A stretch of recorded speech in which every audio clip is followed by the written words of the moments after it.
Good morning, everyone. My name is Reflex, and today I'm stealing Doodlebud's video idea.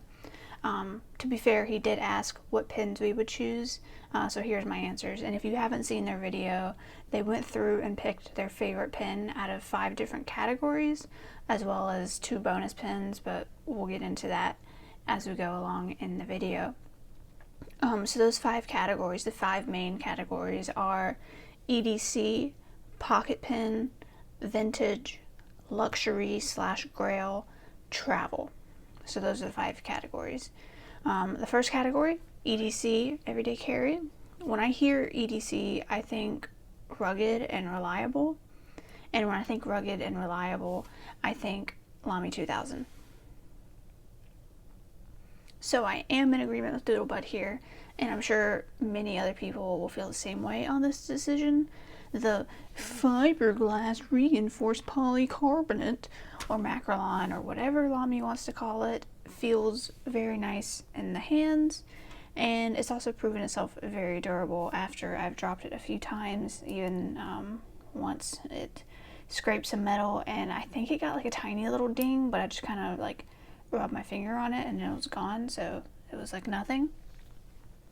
And if I could only pick one pin in my collection, it would probably have to be one of my Lamy 2000s, just because I know it's always there and I can count on it. It is a medium though, both of them are medium, so might be a bit much on some paper, but that's a sacrifice I'm willing to make. And you know, at about $200, it's not cheap, especially for a pin that can be a bit love it or hate it. I know a lot of people hate it, a lot of people love it, but it's something I would say is worth every penny. It's just such a good pin. If you're one of the people that doesn't hate it, you gotta have one. Like, it's just so good, so amazing.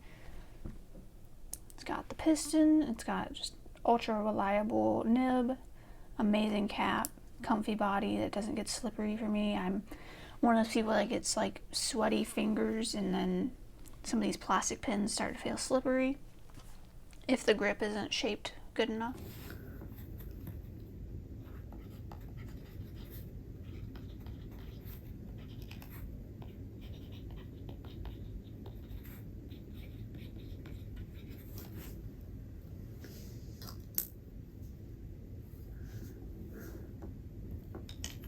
The second category is pocket pin, and this one's a little tougher for me since I don't quite have the same selection options as Doodlebud, but I did manage to settle on one pin, and that's my Muji aluminum with my 3D printed smaller body to turn it into a pocket pin.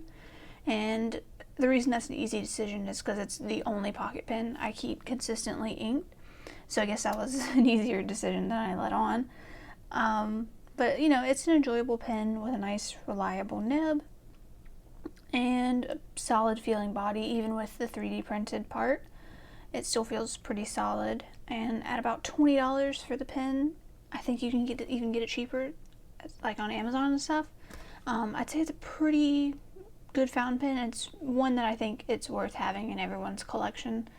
And if you can 3D print it, absolutely knock yourself out with a little tiny body for it. Even got a little ink window in it. But great pen. Great pocket pen. I am using my wide lens, so it might look a little bit bigger, but let me see if I can compare it to something for you. Well, here we go. A Kaweco Sport, which is going to be a lot of people's pocket pen pick, I assume. But yeah, it's actually shorter.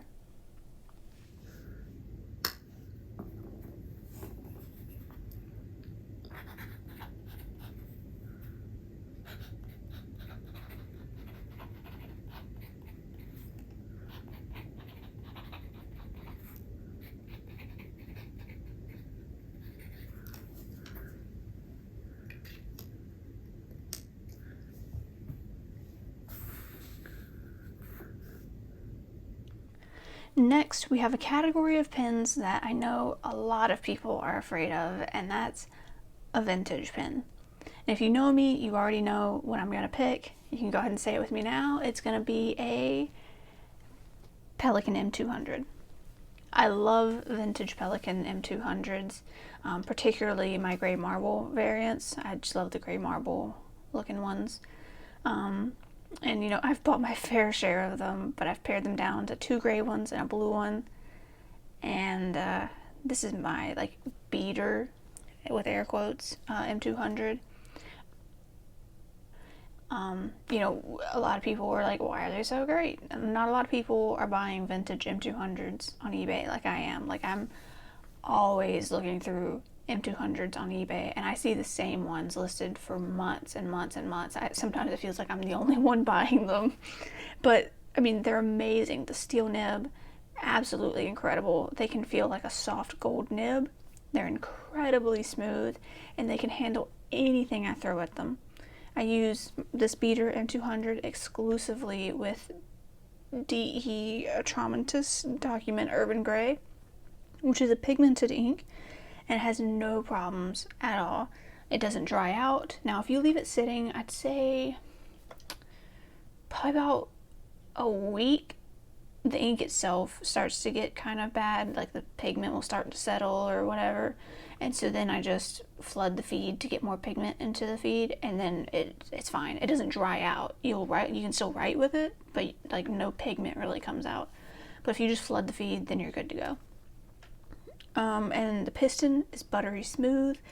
I even had like a kind of a broken M200, and the piston was still smooth. It was just like the rod, the little screwy rod, was a little messed up. But the actual piston that moves in there was so smooth. And if you get one that's not smooth, you just put a little silicone grease in there.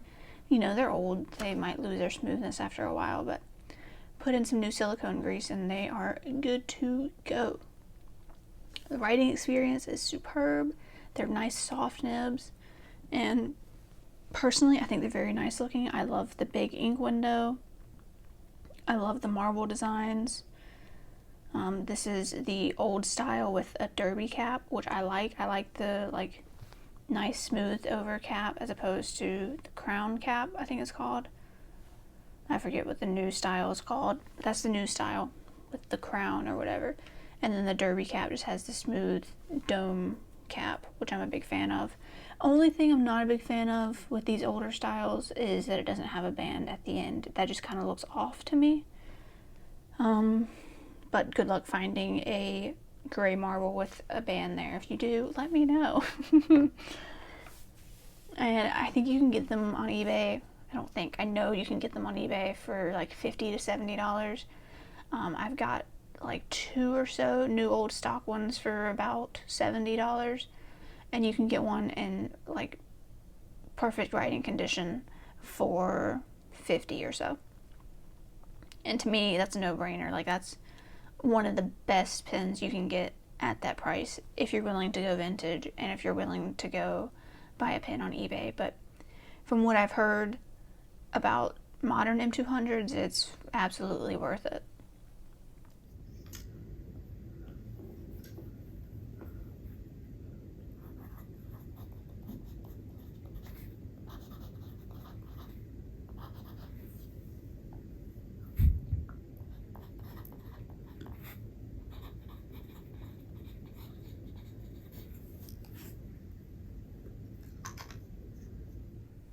Now, Doodlebud combined a flex and vintage pen into one category, so I'm just going to cut in here to add a bonus flex pen.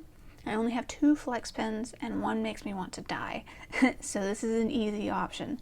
It is my Moonman C1 with a flex nib in it ground by a friend, and you're able to easily replace the nib with any Jovo 6 nibs, but you have to use the Moonman housing, so you have to use the little bit that's in there, but you just take the nib out and put a new Jovo 6 nib in it. It's not difficult at all. You can just pull it out with your fingers.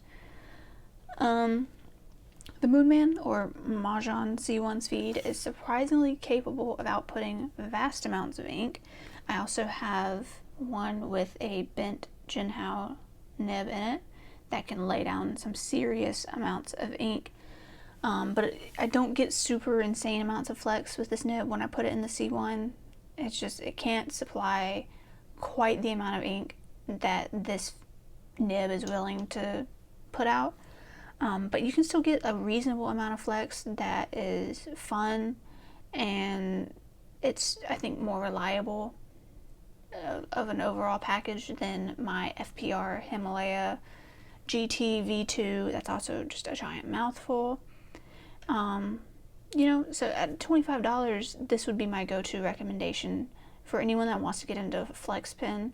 I would have a hard time suggesting an FPR, so I would say get the FPR Flex nib, which is great, and then put that into a Moonman C1 body, which might cost a little bit more than just going with an FPR pin and nib combo directly from them.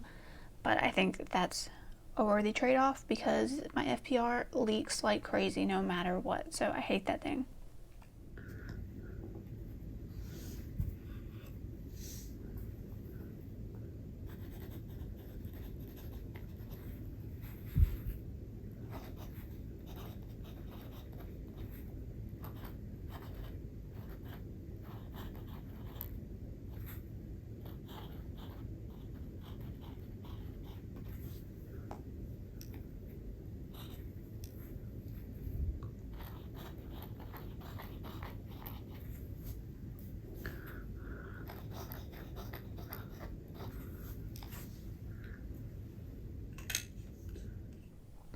Back on course, we have our fourth section, which is my favorite luxury or Grail pen, and this is a tough one as I acquired multiple Grail pens this year. I think the two most realistic options would be my Pelikan M605 and my Mont Blanc 147 Traveler. I just love saying Mont Blanc as snooty as possible every time I say it. Apologize for that.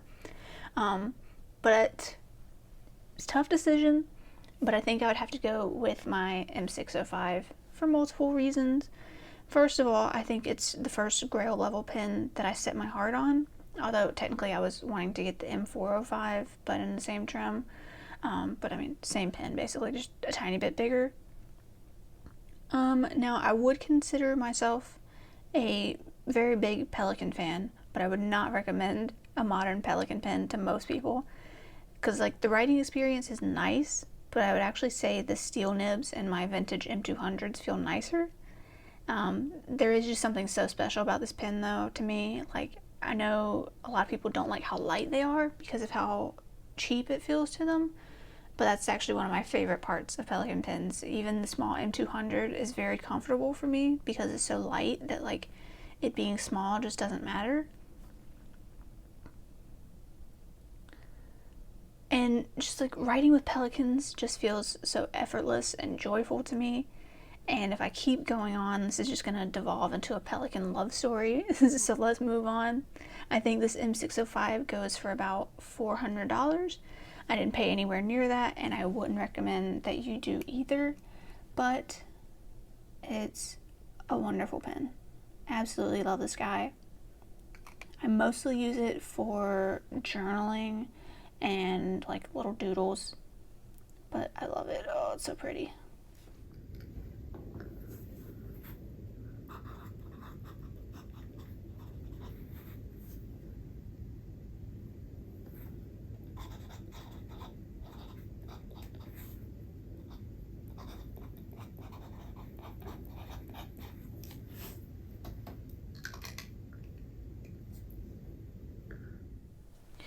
And our last main section for the fifth pen is a travel pen. This is also interesting because I have a lot of super cheap pens that I could easily pick because who cares if they break or get lost, but that's not what I'm going to do. I was also very tempted to pick my Mont Blanc 147 because that's exactly what it was made for. I mean, it's got Traveler in the name, but there's no way I'd consistently travel with a pen that expensive. So what's left to pick from then? I'd have to go with my TWSBI Swipe.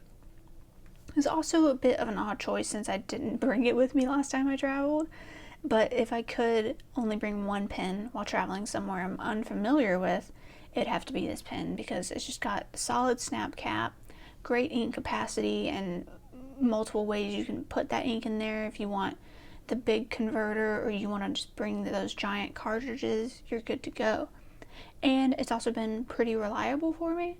And at less than $30, it wouldn't be the end of the world if I lost it like the Mont Blanc.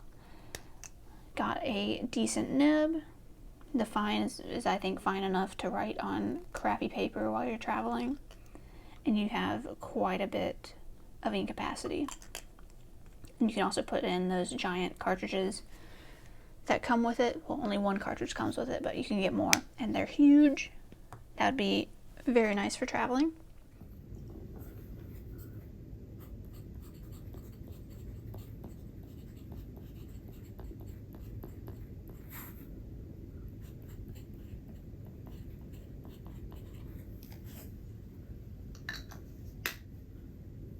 Now, Doodlebud also included a freebie pen to round out the collection, so I'm going to do that as well. And for me, I'm going to have to include my Mont Blanc.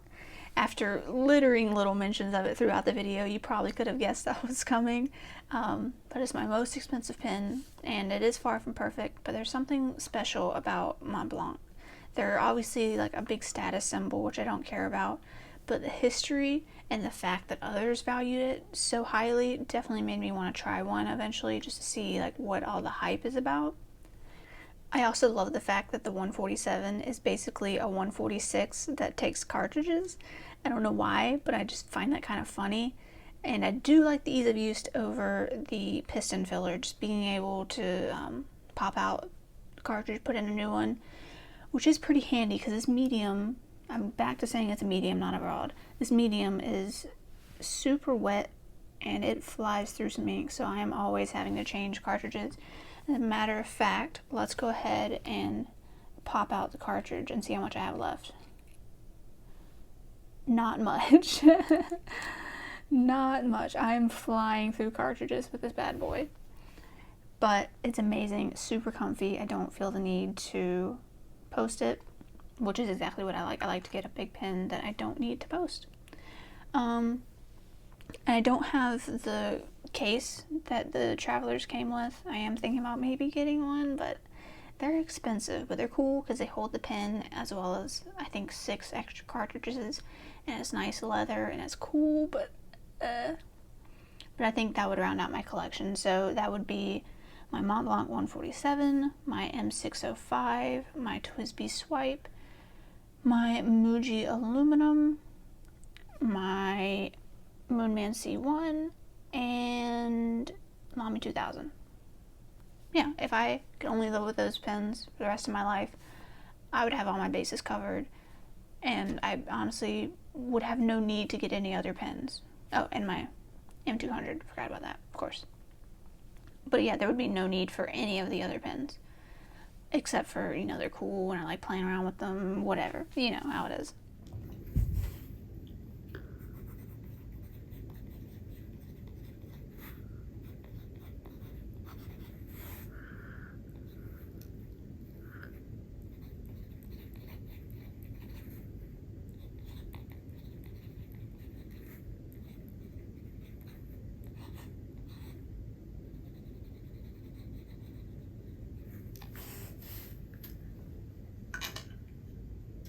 And I do apologize to each and every pen that I didn't mention in this video.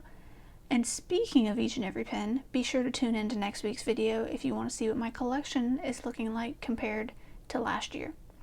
So what pens would y'all have picked for each category? Leave a comment or make your own video too. And let me know if you do make a video and I'll watch it. And I'll see you guys later. Thanks for watching.